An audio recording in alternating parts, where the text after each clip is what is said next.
At sa araw na ito, ating pinasisimulan ang ating mga mahal na araw. Mahal na mga araw na ito sapagkat hindi mura. Mahal dahil expensive.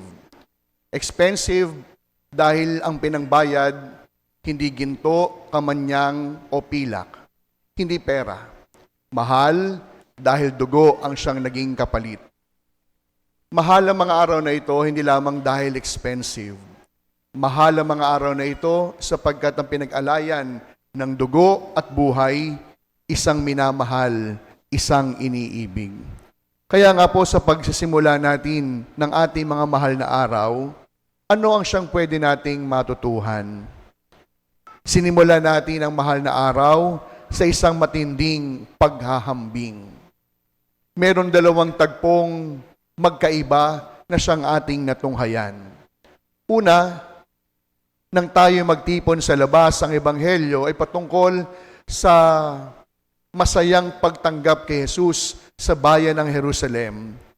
At ang sigaw ng bawat isa, Hosana, pinagpala ang dumarating sa ngalan ng Panginoon. Subalit, ilang sandali pa lamang nakalilipas, ang sigaw ng Hosana ay napalitan ng mga sigaw ng kamatayan. Ipako siya sa krus. Paanong ganoon kabilis nagbago ang damdamin ng maraming tao? Paanong ang dating pagpupugay ay napalitan ng sigaw ng kamatayan? Mga minamahal ko mga kapatid, ang unang bagay po na dapat nating matutuhan sa pagpasok ng mga mahal na araw ay ito. Una, ang mga mahal na araw ay hindi parang isang DIY project. Ano po ba yung DIY? Do it yourself. Hindi ito isang parang karinderya na pipiliin kung ano ang ating ibig at gusto. Ito hindi parang isang theme park na ating pupuntahan sapagkat ito'y makakapagpa-excite sa atin. Kaya nga po, mga minamahal ko mga kapatid, kaya siguro naging madali ang pagbabago hindi lamang ng sigaw, kundi ng damdamin, sapagkat kagaya ng mga tao nung panahon ni Jesus, ang akala nila, ang Diyos ay parang isang project na dapat nating tapusin. Ang Diyos ay parang isang proyekto na pwedeng piliing hindi gawin. Pero hindi. Kaya nga po una, ang mga mahal na araw, plural, mga. Ibig sabihin, ang Semana Santa, hindi lamang ngayong linggo na kayo'y may dalang palaspas. Aminin po natin, nakakahiyaman. May mga tao nagdala ng palaspas ng araw ng linggo, pero wala naman nung Biyernes Santo. May mga taong iikot ng simbahan sa Huwebes Santo, pero wala naman upang samahan si Jesus sa kanyang pagkabuhay na maguli sa linggo. Kaya nga po, mga minamahal ko mga parishioners, ang mga mahal na araw, hindi DIY project. Hindi po do it yourself. Pipiliin ang gustong puntahan, aabsenan ang hindi natin sigurado kung gusto o ibig natin. Ano ang siyang inaasahan sa atin? Kung ito hindi isang DIY project, ano ang dapat nating gawin? Una, mapanganib po ang mga araw na darating. Bakit? Mapanganib sapagkat susukatin yung ating pananampalataya. Titimbangin kung gaano kalalim yung ating pagmamahal. Tanggap po ng mga tao si Jesus. Bakit? Sapagkat ang akala nila, natagpuan nila kay Jesus ang hari na kanilang hinihintay. Inaasahan nila na si Jesus ang maghahango sa kanila, hindi lamang sa kahirapan, kundi sa pagiging alipin sa Imperyong Romano. Kaya, nung dumating si Jesus sa Jerusalem, anong saya ng mga tao? Heto na ang aming tagapagligtas, narito na ang aming superhero. Pero, bakit po ba nagbago yung sigaw? Sapagkat ang dating inaakalang superhero makapangyarihan, nakita na kanilang mga mata, unti-unti siyang pinahihirapan. Na para bagang sinasabi, loser yung aming kinikilalang hari. Sapagkat saan ka nakakita, kayang bumuhay ng patay, pero hindi kayang iligtas ang sarili. Kaya nga po mapanganib ang mga araw na ito sapagkat susukatin gaano natin kakilala si Jesus. Gaano natin kakilala ang Diyos. Nakikilala ang Diyos sa panahong maganda, maayos at komportable. Pero nakikita rin ba natin ang pagkilos ni Jesus kahit pa sa panahong alanganin, nahihirapan at batbat ng problema at suliranin? Kaya ito po ang siyang unang paalala ng ating pagdiriwang ngayong linggong ito. Si Jesus, ang ating pananampalataya, hindi po do-it-yourself project na pwedeng piliin, pwedeng hindi gawin, pwedeng talikuran, at pwedeng gustuhin. Kundi nakabase sa ating pananampalataya, gaano natin siya kakilala. Nakabatay kung gaano kalalim ang ating paniniwala sa Kanya. Kaya nga hindi ba, minsan mababasa po natin sa Facebook, kapag nasa Starbucks, feeling blessed. Umiinom lang yan ng kape ha, feeling blessed na. May bagong cellphone, blessed na blessed. Cellphone pa lang yan ha, feeling pinagpala na. Pero parang wala pa yata tayong nabasa, dumaraan sa pagsubok, feeling blessed.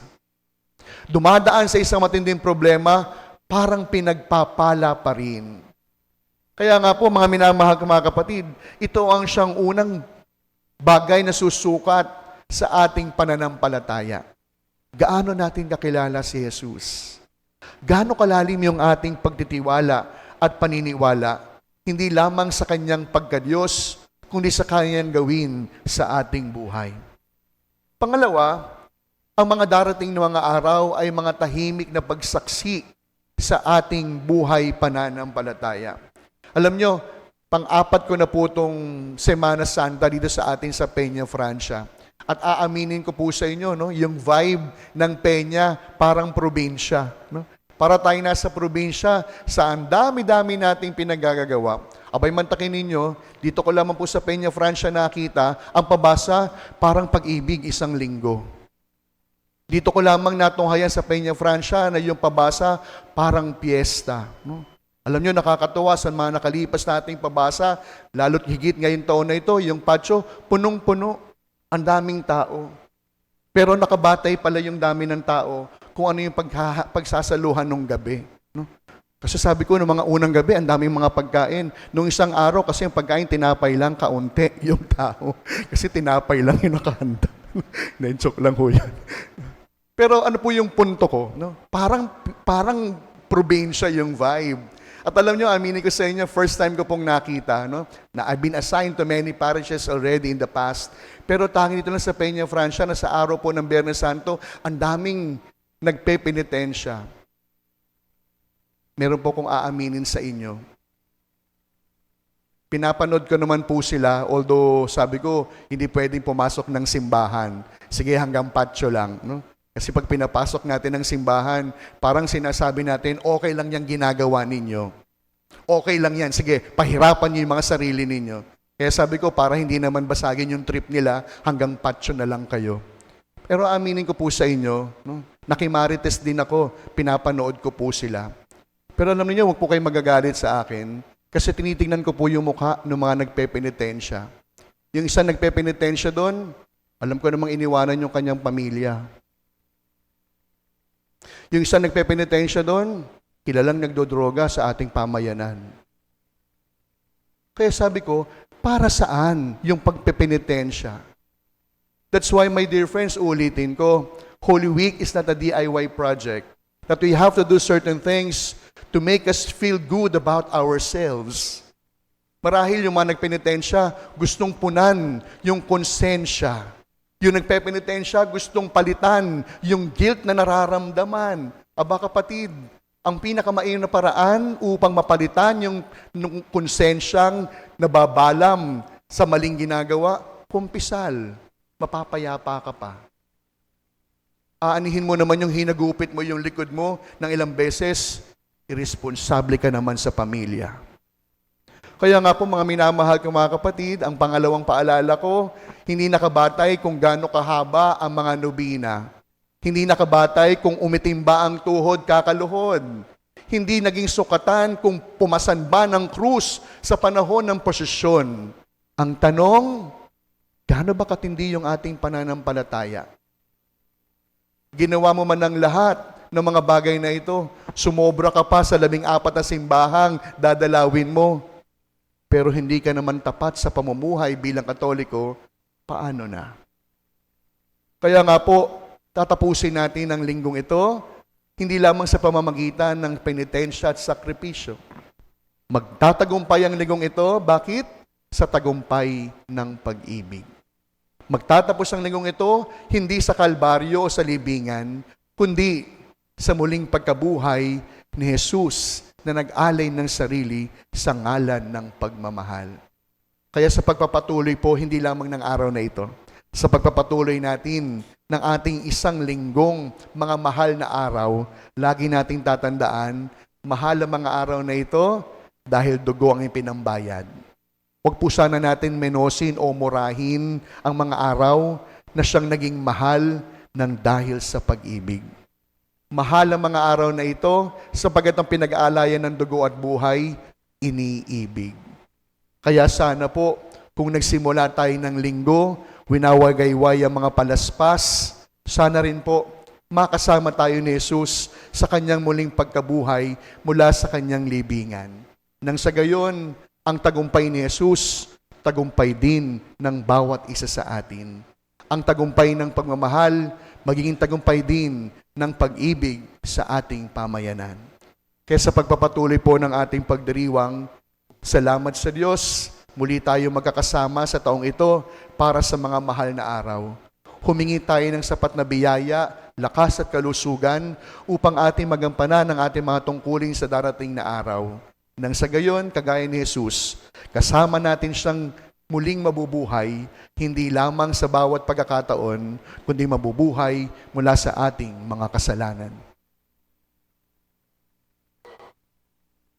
Amen.